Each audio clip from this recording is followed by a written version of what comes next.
अस्सलामुअलैकुम, आप देख रहे हैं समा। मैं हूं सैयद फैसल करीम और मैं हूं किरण आफ्ताब। ट्रांसपेरेंसी इंटरनेशनल का करप्शन परसेप्शन इंडेक्स 2020 जारी हो गया। इस रिपोर्ट के मुताबिक शफाफियत के लिहाज से पाकिस्तान 4 पॉइंट्स की तनज़्ज़ुली के साथ 124 नंबर पर पहुंच चुका। डेटा पुराना, रेटिंग नई। रिपोर्ट में तो पुराने आदादो शुमार इस्तेमाल किए गए। दुनिया के 13 इदारों से डेटा इकट्ठा किया गया, लेकिन 4 बड़े इदारों world bank, world economic organisation, global insight और एडीबी के आदादो शुमार 2018 और 2019 के इस्तेमाल किए गए। लाहौर से मोहम्मद लुकमान की रिपोर्ट। डाटा पुराना और रेटिंग नई। जी हाँ, ट्रांसपेरेंसी इंटरनेशनल ने करप्शन परसेप्शन इंडेक्स 2020 जारी कर दिया। ट्रांसपेरेंसी इंटरनेशनल की रिपोर्ट में पुराने आदाद शुमार इस्तेमाल किए गए। तफसील के मुताबिक दुनिया के 13 बड़े इदारों से डेटा इकट्ठा किया गया, लेकिन 4 बड़े इदारों के आदाद शुमार 2018 और 2019 के निकले। World bank, world economic organisation और ग्लोबल इनसाइट का 2019 का सर्वे शामिल किया गया, जबकि एडीबी का डाटा भी 2018 का निकला। रिपोर्ट के मुताबिक शफाफियत के लिहाज से पाकिस्तान 4 पॉइंट्स की तनज़्ज़ुली के साथ 124वें नंबर पर पहुंच चुका है। गुज़िश्ता साल भी पाकिस्तान की पोजीशन में 3 दर्जे की तनज़्ज़ुली हुई थी। न्यूजीलैंड और डेनमार्क करप्शन से पाक, सोमालिया और जनूबी सूडान करप्ट तरीन ममालिक करार पाए थे। मोहम्मद लुकमान, समा, लाहौर। तो ऐसे में वज़ीर आज़म इमरान खान ने ट्रांसपेरेंसी इंटरनेशनल की रिपोर्ट का खैर मकदम किया है। तर्जुमानों के इजलास में कहा कि रिपोर्ट 2017-18 के डाटा पर बनी है। अपोजिशन वाले जब उर्दू तर्जमा करवाएंगे तो पता चलेगा कि इसमें क्या कहा गया है। दूसरी जानिब पीपल्स पार्टी के मुर्तज़ा वहाब ने रिपोर्ट को पीटीआई का असल चेहरा करार दे दिया। नून लीग की मरियम औरंगजेब बोली कि ये है साफ चली शफाफ चली की असल हकीकत।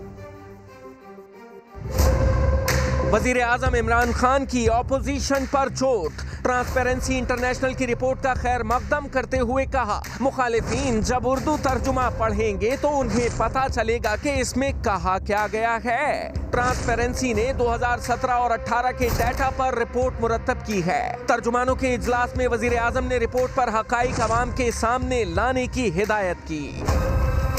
उधर ऑपोजिशन वाले रिपोर्ट को पीटीआई के खाते में डालने पर तुले हुए हैं। तर्जुमान नून लीग मरियम औरंगजेब कहती है, हुकूमत की करप्शन का आलमी सबूत मिल गया है। दूसरों को चोर चोर कहने वाले के दौर में मुल्क करप्ट तरीन हुआ। ये 400 अरब की चीनी और 215 अरब रुपए के आटे की तस्दीक है। तर्जुमान सिंध हुकूमत मुर्तज़ा वहाब ने कहा कि पीटीआई की शफाफियत के दावों की कलई खुल गई है। आज ट्रांसपेरेंसी इंटरनेशनल की रिपोर्ट ने पाकिस्तान पीपल्स पार्टी के इस मौक़िफ़ की तायीद की है कि दरहकीकत इमरान खान साहब की हुकूमत बात ईमानदारी की करती है, लेकिन है एक करप्ट हुकूमत। हुकूमती तर्जुमान शहबाज गिल ने भी वज़ीर आज़म की बात दोहराकर ऑपोजिशन को याद दहानी कराई। 2018 या 2017 में एक डाटा पब्लिश हो रहा है और जो उससे पहले का कलेक्ट हो रहा है, तो लीडर की करप्शन के बारे में गल हो रही है। ये ट्रांसपेरेंसी इंटरनेशनल की जो इंडेक्स की जो रिपोर्ट है, जो परसेप्शन की रिपोर्ट है, ये नवाज शरीफ और पीडीएम के स्टेज पे खड़े तमाम लोगों की करप्शन की जो अवाम में परसेप्शन है उसकी रिपोर्ट है। शहबाज गिल ने कहा कि ऑपोजिशन वाले शादियाने बजाने के बजाय पहले रिपोर्ट को समझ लें। आज बड़े इजलास में बड़े फैसले भी हुए। सरकारी जमीनों पर जो भी काबिज होगा, कितना ही बाअसर क्यों ना हो, किसी को नहीं छोड़ा जाएगा। हुकूमती तर्जुमानों के इजलास में ग्रैंड ऑपरेशन का फैसला कर लिया गया। वज़ीर आज़म इमरान खान कहते हैं, सियासत और जमहूरियत की आड़ में जाती माल बनाने की इजाज़त नहीं दी जाएगी। मुशीर एहतसाब शहजाद अकबर का कहना था, पंजाब में माफिया से 200 अरब से ज़ायद की ज़मीन छुड़ाई जा चुकी। सरकारी जमीनों पर काबिज माफिया खैर मनाए, तमाम जमीनें वापस ली जाएंगी, किसी को नहीं छोड़ा जाएगा। वजीर आज़म की ज़ेर सदारत हुकूमती तर्जुमानों के इजलास में बड़ा फैसला हो गया। बड़ी बैठक के बाद मुशीर एहतसाब शहजाद अकबर ने बड़ी प्रेस कॉन्फ्रेंस की। कब्जों में मुलविस पंजाब के बड़े बड़े नाम बता दिए। कहा, खोखर बरादरान से लाहौर और कसूर में 1338 कनाल जमीन वागजार कराई गई। दानियाल अजीज के खानदान से 2400 कनाल, चौधरी तनवीर 5027 कनाल, जावेद लतीफ 38 कनाल, नैयर बुखारी से कायद-ए-आज़म यूनिवर्सिटी इस्लामाबाद का 60 कनाल रकबा वागजार कराया गया। ख्वाजा आसिफ और खुर्रम दस्तगीर के खानदान से भी जमीनों का कब्जा छुड़वाया गया। अगर इसमें एक भी जगह इन किसी के साथ भी ज्यादती हुई होती तो अदालतें मौजूद हैं, वहाँ से कोई रिलीफ मिलती। अभी तक कोई किसी अदालत से कोई रिलीफ इनको नहीं मिली। जाती अमरा की सारी जो प्रॉपर्टी जो अब लिटरली सैकड़ों एकड़ के ऊपर है, वो इन्हीं कब्जा ग्रुपों की मदद से जमा हुई है। फवाद चौधरी के मुताबिक नवाज शरीफ की जमानत भी खोखर बरादरान ने दी थी। पीपल्स पार्टी और नून लीग को फॉरेन फंडिंग की स्क्रूटनी कमेटी ने 3 फरवरी को बुला लिया। दरखास्त गुजार फरूख हबीब का कहना है कि नून लीग और पीपल्स पार्टी ने बैंक खातों का रिकॉर्ड तो दे दिया, रसीदें नहीं दे रहे। मौलाना फजलुर रहमान को भी आड़े हाथों लिया। बोले करप्ट माफिया के सामने बावर्दी मुशर्रफ तक खड़े नहीं हो सके थे, लेकिन इमरान खान डटा हुआ है। इस्लामाबाद से जुल्करनैन इकबाल की रिपोर्ट। सियासी जमातों के फंड्स की मनी ट्रेल का मामला, इलेक्शन कमीशन में स्क्रूटनी कमेटी की बैठक, नून लीग और पीपल्स पार्टी के बैंक अकाउंट्स की तफसीलात मौसूल, लीगी खातों की जांच शुरू कर दी गई। पीपल्स पार्टी के अकाउंट्स की पड़ताल आइंदा समात पर होगी। कमेटी ने 3 फरवरी को नून लीग और पीपल्स पार्टी को तलब भी कर लिया। नून लीग के खिलाफ मुबैना फॉरेन फंडिंग से मुतल्लिक दरखास्त गुजार फरूख हबीब कहते हैं अपोजिशन वाले ना जराए बता रहे हैं, ना ही रसीदें दे रहे हैं। नवाज शरीफ ने फॉरेन फंडिंग की बुनियाद रखी। $10 मिलियन जो है वो ओसामा बिन लादेन से आपने लेकर बेनजीर भुट्टो शहीद की हुकूमत में खर्च किए। फजलुर रहमान तो इनके भी इमाम निकले। पेशावर के अंदर जो इनका दफ्तर है, उस दफ्तर की जो फंडिंग है वो भी मोमर कदाफी लीबिया से आई है। फरूख हबीब ने यह भी कहा कि करप्ट माफिया के आगे बावर्दी मुशर्रफ को बेबस होकर एनआरओ देना पड़ा, लेकिन इमरान खान डट कर खड़ा है। चाहते हैं इलेक्शन कमीशन अपनी फाइंडिंग दे, वफाकी हुकूमत मुनासिब वक्त पर अपना इख्तियार इस्तेमाल करेगी। कैमरामैन फैसल मसूद के साथ जुल्करनैन इकबाल, समा, इस्लामाबाद। और ब्रॉडशीट की तहकीकात, सुप्रीम कोर्ट के साबिक जज जस्टिस रिटायर्ड अजमत सईद पर मुश्तमिल कमीशन पीठ से बाकायदा इंक्वायरी का आगाज करेगा। चेयरमैन नैब ने अपनी और इदारे के मौजूदा सेटअप से मुतालिक वजाहत पहले ही पेश कर दी। कहते हैं जस्टिस रिटायर्ड अजमत सईद की दयानत, जहानत, मतानत, फितानत पर कोई इब्हाम नहीं। के बारे में एक कमेटी कॉन्स्टिट्यूट हो गई उसमें जस्टिस सईद साहब हैं। दयानत, जहानत, मतानत, फतानत में किसी किस्म का कोई इब्हाम नहीं है। लेकिन इतना ज़रूर कहूँगा कि जो कुछ हुआ 2000 में हुआ, फिर 2003 में हुआ या 2009 में हुआ, और इस पीरियड में या मैं हाई कोर्ट का जज था या chief justice Balochistan high court था। बाकी जब मैं यहाँ 2017 में आया तो उस वक्त पुलों के नीचे से न सिर्फ बहुत सा पानी बह चुका था, बल्कि 7 पुल भी बह चुके थे। तो अब देखें जब कमेटी बैठेगी तो अपना नुक्ता नज़र पेश करेंगे, लेकिन इसमें नैब का कोई ये जो मौजूदा सेटअप है ये किसी एतबार से उसमें शामिल नहीं है। ब्रॉडशीट स्कैंडल की तहकीकात के लिए बने कमीशन के 8 निकाती TORs वज़ा कर दिए गए। अब कमीशन किस तरह काम करेगा, किन मामलात की छान फटक करेगा, यही जानेंगे समा इस्लामाबाद के ब्यूरो चीफ खालिद अजीम से। जी खालिद अजीम साहब। जी, ब्रॉडशीट स्कैंडल की तहकीकात के लिए जस्टिस शेख अजमत सईद पर मुश्तमिल यक रुकनी कमीशन जो है उसका जो सरकारी ऐलान किया गया, उसके साथ साथ उनके लिए 8 TORs जो हैं वो भी वज़ा कर दिए गए हैं। और जिनमें पहला ये है कि क्या 2000 में ब्रॉडशीट IAR और ट्रोवेंस कंपनीज के साथ जो मुआहिदा किया गया वो कानून के मुताबिक थी। इसके मुताबिक जो वो मामला चलते रहे। फिर 2003 में जब उनके साथ ये मुआहिदा मनसूख किया गया तो क्या उसका कोई जवाब मौजूद था और उसके असरात क्या हुए। इसके साथ साथ 2008 में जब उन कंपनियों को उनके तकाजे पे को अदायगी करना पड़ी तो जो हिसाबात तय हुए थे और जो उनके साथ मुआहिदा हुआ था क्या उसका कोई जवाब था, उसकी वजूहात थी और उसके असरात क्या हुए। फिर ये कि उसी साल एक कंपनी को जो $1.5 मिलियन की गलत अदायगी की गई थी उसका जिम्मेदार कौन है। इसके अलावा क्या लंदन में जब कोई तनाज़ा उठा तो सालसी अदालत जो थी उसमें सालसी और अपील का जो मामला था क्या उसकी दुरुस्त और मौसर अंदाज में पैरवी की गई। और फिर क्या जब लंदन हाई कोर्ट ने हतमी तौर पे ये कह दिया कि अदायगी जरूरी है तो क्या ये अदायगी जो है वो कानून और कायदे के मुताबिक की गई।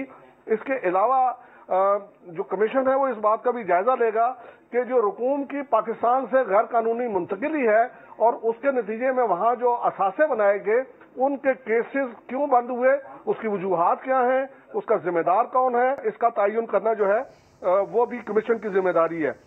खालिद अजीम साहब, तफसील के लिए आपका शुक्रिया। यहाँ बताएंगे सऊदी अरब की तारीख का सबसे बड़ा स्कैंडल। 11.5 अरब रियाल के बदउनवानी केस में 7 ताजरों, 12 बैंक एहलकारों और 1 पुलिस अफसर समेत 32 अफराद को गिरफ्तार कर लिया गया, जबकि 5 गैर मुल्की भी शामिल हैं। ओवरसीज पाकिस्तानियों को इलेक्शन लड़ने की इजाज़त दिलवाएंगे। मुशीर पार्लिमानी उमूर बाबर आवान ने बड़ा ऐलान कर दिया। इस्लामाबाद में न्यूज़ कॉन्फ्रेंस में कहा, आइन के तहत सिंगल ट्रांसफरेबल वोट की जगह ओपन वोट का लफ्ज़ इस्तेमाल कर रहे हैं। आर्टिकल 226 में ओपन इलेक्शन वाली लाइन के साथ सेनेट का लफ्ज़ शामिल कर दिया। कानून में तरामीम का बिल अगले हफ्ते ऐवान में पेश किया जाएगा।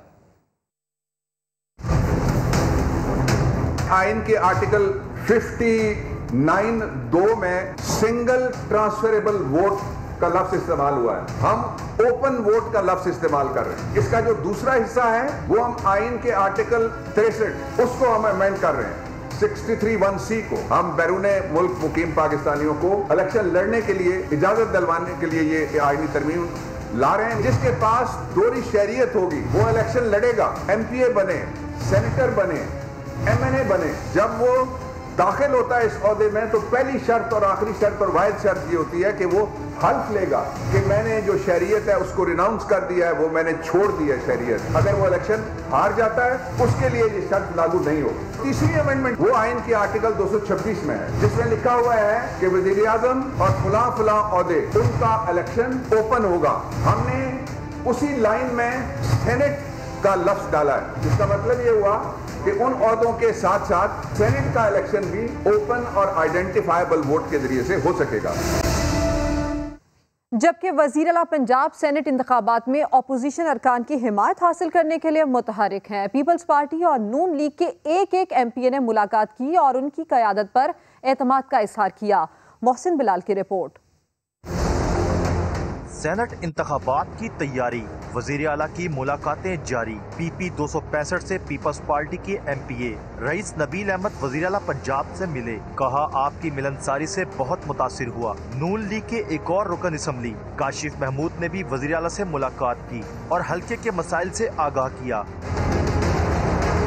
उस्मान बुज़दार ने अरकान असम्बली को मसाइल के हल की यकीन दहानी कराई और कहा कि मेरे दरवाजे हर वक्त आपके लिए खुले हैं। गुज़िश्ता चंद रोज के दौरान पीपल्स पार्टी का 1 और नून लीग के 4 अरकान पंजाब असम्बली वज़ीर आला से मुलाकात कर चुके हैं। मोहसिन बिलाल, समा, लाहौर। बातें इनकलाबी, काम नवाबी, तफसीलात कुछ देर बाद। कराची का औरंगी टाउन कस्बा मोड़, यहाँ पर बिल्कुल फिल्मी सीन हो गया। ताजिर और डकैत ने एक दूसरे पर असलहा तान लिया। सेकंड्स में गोलियां चल गईं। फायरिंग से डाकू मारा गया, ताजिर जख्मी हुआ। कस्बा मोड़ पर 2 डाकू सरिये और सीमेंट के गोदाम के बाहर पहुंचे। डाकू ताजिर और मुलाजमीन को यरगमाल बनाकर दफ्तर में ले गए। तलाशी शुरू कर दी। कैबिनेट में रकम ढूंढते रहे। ताजिर ने मौका देखकर असलहा निकाल लिया और गोली मार दी। दूसरा डाकू फरार हो गया।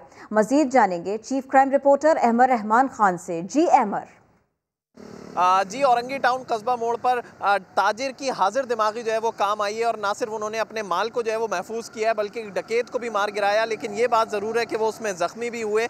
कस्बा मोड़ पर ये दुकान वाक़ है जिसमें 2 डकैत जो है वो दाखिल होते हैं। आप देख सकते हैं फिल्मी अंदाज से वो असला निकालते हैं। दोनों डकैत और तमाम एम्प्लॉयज़ को, तमाम मुलाजमीन को यरगमाल बनाते हुए अंदर लेके जाते हैं। तलाशी शुरू करते हैं। इसी दौरान जो ताजिर हैं एजाज़, वो जो है हाजिर दिमागी से अपनी रखी हुई पिस्टल जो है वो उठाते हैं। जब वो देखते हैं डकैत कहीं और देख रहा है, चीज़ों की तलाशी कर रहा है, तलाशी ले रहा है, तो इसी दौरान वो पिस्टल उठाते हैं, डकैत के ऊपर तानते हैं और एक फिल्मी अंदाज जो है वो होता है कि उन्होंने जो है वो डकैत पर फायर किया। डकैत की जानिब से भी जो है वो रिटर्न फायर किया गया, जिसके नतीजे में वो ज़ख्मी हुए। लेकिन जो उनकी जानिब से गोलियां चलाई गई थी तो बज़ाहिर CCTV फुटेज में ये लगता है कि डकैत जो है वो दोनों मुल्जिमान फ़रार हो रहे हैं। लेकिन एक डकैत जो इनकी गोलियों से ज़ख्मी हुआ था वो आगे जाके गिर जाता है और मर जाता है। अभी उसकी शनाख्त जो है वो की जा रही है। लेकिन ना सिर्फ इन्होंने अपने माल को महफूज बनाया बल्कि एक डकैत को भी मार गिराया। इस वक्त वो एक निजी अस्पताल में ज़ेर इलाज हैं। जी अहमद, शुक्रिया। हम बात कर रहे हैं कराची की, जहां 4 रोज़ में 2 ताजिर कत्ल किए गए। रहनुमाओं ने हिफाजत के लिए असलहा लाइसेंस जारी करने का मुतालबा कर दिया है। NTN नंबर रखने वालों को असलहा रखने की इजाज़त दी जाए। मार्केट्स की सिक्योरिटी के लिए पुलिस और रेंजर्स को तैनात किया जाए और शूट एट साइट के इख्तियारात दिए जाए। ये मुतालबात हैं। 3 दिनों में हमारे 2 ताजिरों को शहीद किया गया। एक को चप्पल बाजार साउथ के इलाके में और एक को सुरजानी टाउन के इलाके में। हम हुकूमत सिंध से अपील करते हैं कि फौरी तौर पे जितने कराची हैं उनके MTN नंबर जिन के पास भी है उनको फौरी तौर पे असले रखने की परमिशन दी जाए, और जो MTN नंबर जिसके पास भी हो उसको फौरी तौर पे असला रखने का लाइसेंस जारी किया जाए, और साथ में तमाम मार्केटों में फौरी तौर पे सिक्योरिटी जो है नाफिज की जाए। पुलिस को शूट एट साइट के इख्तियार दिए जाएँ। हम Karachi police, DG rangers, IG Sindh, CM साहब से दरख्वास्त करते हैं कि इस पर फ़ौरन एक्शन लिया जाए। जो भी हमारे जो ताजिर हैं उनके कातिलों को फ़ौरन गिरफ्तार किया जाए, और जो स्ट्रीट क्राइम में इजाफा हुआ है कराची में गुज़िश्ता 1 हफ्तों से उसको भी रोका जाए। शेखुपुरा के इलाके मुरीद कैम्प में मुखालिफिन की फायरिंग से 5 अफराद जान से गए। मजीद बात होगी समा के नुमाइंदे शहबाज खान से। शहबाज खान, इस वाक़े के बारे में बताइए और पुलिस क्या कर रही है वो भी बताइए। जी, ये वाक़या मुरीद के का इलाका हद्दों के वहाँ पे साबका दुश्मनी की बिना पर पेश आया है। जो मुखालफिन है उन्होंने कसाब ग्रुप के डेरे पे बैठे हुए जो लोग थे, 2 नामालूम मोटरसाइकिल सवारों ने अंधाधुंध फायरिंग की, जिसके नतीजे में 5 अफराद जो है जाँ बाक हो गए, जबकि एक मर्द जो है वो शदीद जख्मी है।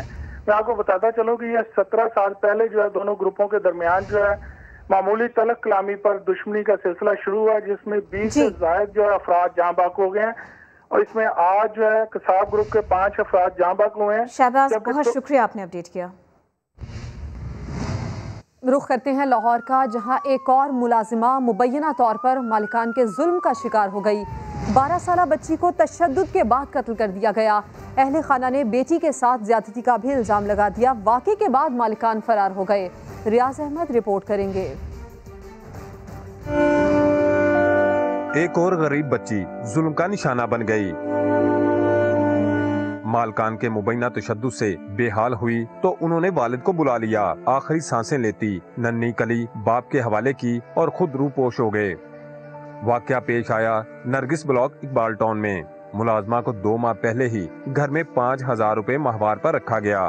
तशद्दुद के निशानात भी हैं, उसके पीठ पे भी हैं, पीठ पे कहते हैं निशानात हैं, पाँव पे भी हैं, और मैं ये आंख पे और ये रुखसार पे उसके। वालिद का कहना है काफी दिनों से बच्ची के साथ बातचीत करने के लिए फोन करता, लेकिन मालकिन कोई ना कोई बहाना बनाकर टाल देती। कल फोन दस बच्ची ले आएगी, तेरा बच्ची लैन आया जाना मार पे बड़े जाते दरखास्त दे रहे हैं, उसके मुताबिक जो कार्रवाई बनती है वो हम कर रहे हैं। पुलिस के मुताबिक पोस्टमार्टम रिपोर्ट के बाद हकायक सामने आएंगे, जिसके बाद कार्रवाई आगे बढ़ाई जाएगी। कैमरामैन मोहसिन इकबाल के साथ रियाज अहमद, समा, लाहौर।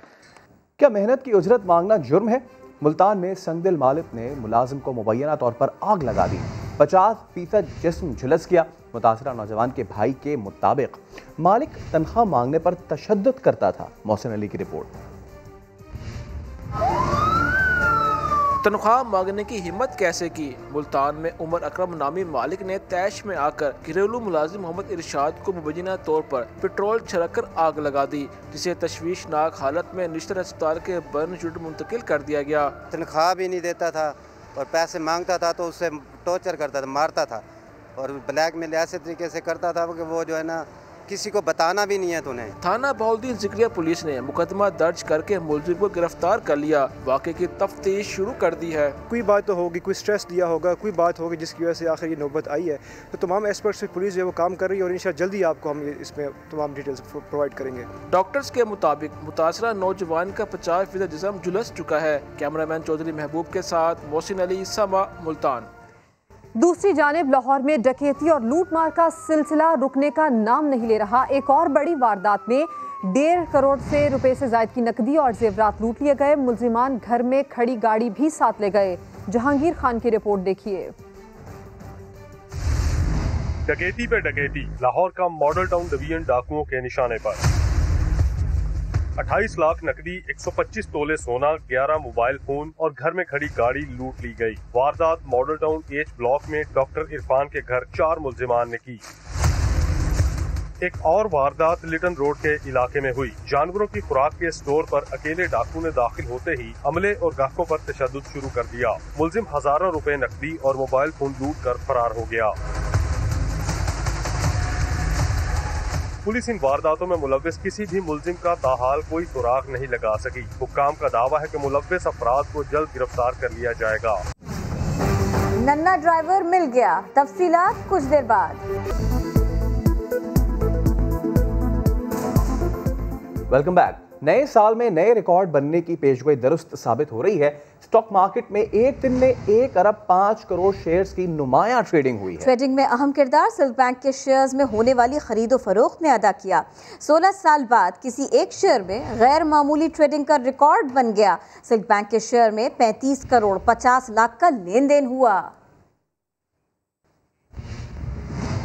माजी में हुक्मरानों ने सिर्फ इलेक्शन जीतने के लिए शॉर्ट टर्म मंसूबे बनाए, जिससे मुल्क को नुकसान पहुंचा। वज़ीर आज़म इमरान खान कहते हैं कोई मुल्क तब तक तरक्की नहीं कर सकता जब तक लॉन्ग टर्म मंसूबे ना बनाए जाएं।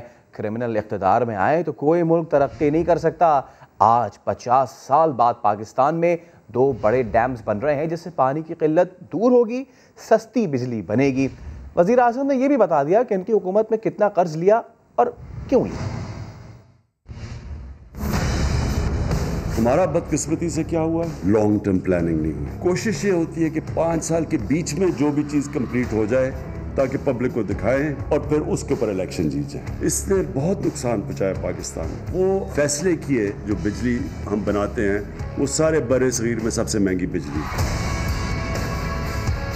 50 साल के बाद 2 डैम्स बड़े बन रहे हैं। हाइड्रो इलेक्ट्रिसिटी साफ एनर्जी है जो कि आजकल क्लाइमेट चेंज के अंदर बहुत मैटर करती है। पानी को भी प्रिजर्व कर लेंगे। मैं सुनता हूँ जी कि आपने बड़े कर्जे बढ़ा दिए पाकिस्तान के। 11,000 अरब के कर्जे हमारे दौर में बढ़े। जो 6,000 अरब कर्जे लेने पड़े वो पुराने लिए हुए कर्जों के ऊपर सूद देने के लिए। 3,000 अरब का हमें रुपए गिरने से वो चढ़ गए। 800 अरब रुपया कोविड की वजह से हमारी टैक्स कलेक्शन कम हुई, उधर चले गए। लोगों के लिए एहसास में पैसे बांटे तो वो हमें वो बाकी मिला।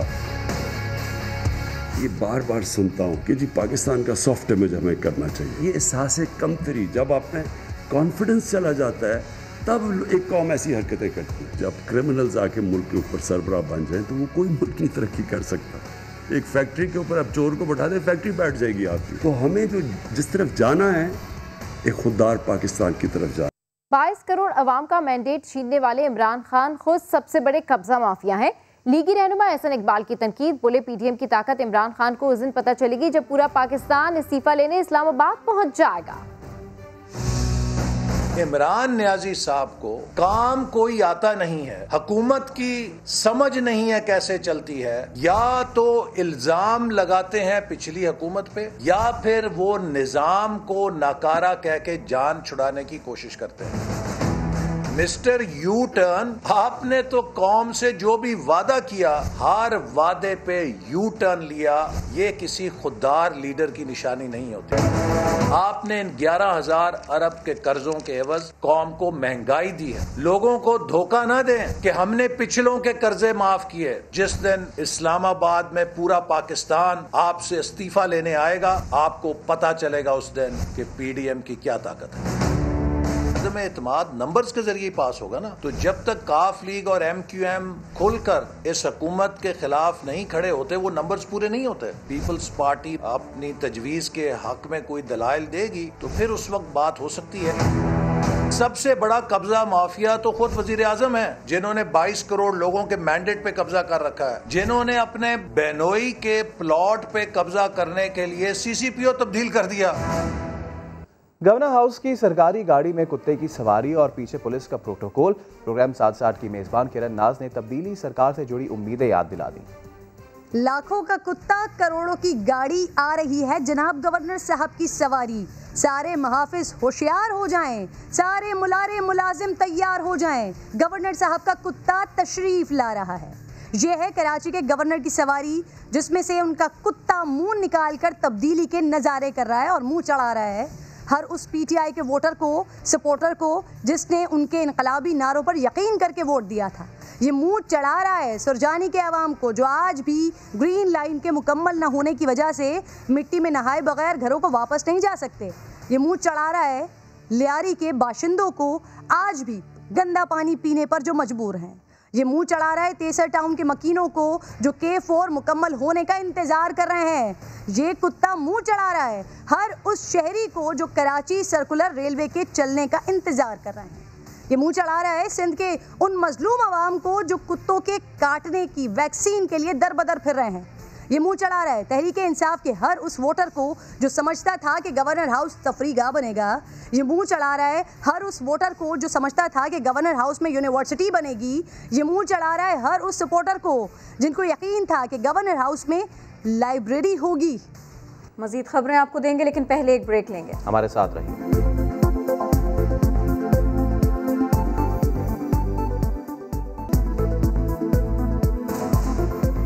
और मुल्तान में बड़ी गाड़ी का नन्हा ड्राइवर मिल ही गया। पुलिस ने गाड़ी तहवील में ले ली। देखते हैं इसी पर आमिर इकबाल की रिपोर्ट। बड़ी गाड़ी का नन्हा ड्राइवर खुद थाने पहुंच गया। मुल्तान की मसरूफ तरीन बोसन रोड पर 4 रोज कबल 7 साला बच्चे की लैंड क्रूजर चलाने की वीडियो सोशल मीडिया पर वायरल हुई थी, जिसकी तलाश पुलिस के लिए चैलेंज बनी हुई थी। तंबीह की है, वार्न किया है और उसके वालिद ने आज खुद मेरे पेश होकर अपना बयान अल्फी दिया है, एफिडेविट दिया है कि मैं इस तरह मेरी उस बच्चे की नासमझी और कम इल्मी की वजह से मेरे बच्चे की हुआ है सारा कुछ। जब मुझे पता चला तो मैं फौरी तौर पे ले आया। बच्चे की शनाख्त फहद के नाम से हुई, जबकि उम्र 7 साल और पहली क्लास का तालिब इल्म है। पुलिस के मुताबिक शरारती बच्चा वालिदैन को चकमा देकर गाड़ी रोड पर ले आया था। 500 रुपया अंडर एज का जुर्माना है MVO मोटर व्हीकल ऑर्डिनेंस के तहत, और दूसरा इसको टिंटेड ग्लासेस का भी सेक्शन लगाया गया है और जो गाड़ी के काले शीशे हैं उसका भी जुर्माना किया गया। मजमूई तौर पर जुर्माना 1000 रुपया किया गया उसको। पुलिस ने मोटर व्हीकल ऑर्डिनेंस के तहत मुकदमा दर्ज करके गाड़ी को बंद कर दिया, जबकि बच्चे के वालिद मजहर अब्बास के बयान हल्फी पर बच्चे और वालिद को छोड़ दिया गया। कैमरामैन चौधरी महबूब के साथ आमिर इकबाल, समा, मुल्तान। स्पोर्ट्स न्यूज शामिल करते हुए आपको बताएं, कराची टेस्ट में जनूबी अफ्रीका ने दूसरी इनिंग्स में 4 विकेट्स पर 187 रन बनाए। यासिर शाह ने 3 शिकार किए। पाकिस्तानी टीम पहली इनिंग्स में 378 रन पर आउट हुई। फिल वक्त इतना ही। हर खबर के लिए विजिट कीजिए हमारी वेबसाइट sama.tv। इसके अलावा आप हमें फेसबुक और ट्विटर पर भी ज्वाइन कर सकते हैं। एक ब्रेक के बाद हेडलाइंस के साथ दोबारा हाजिर होंगे। देखते रहिए समा।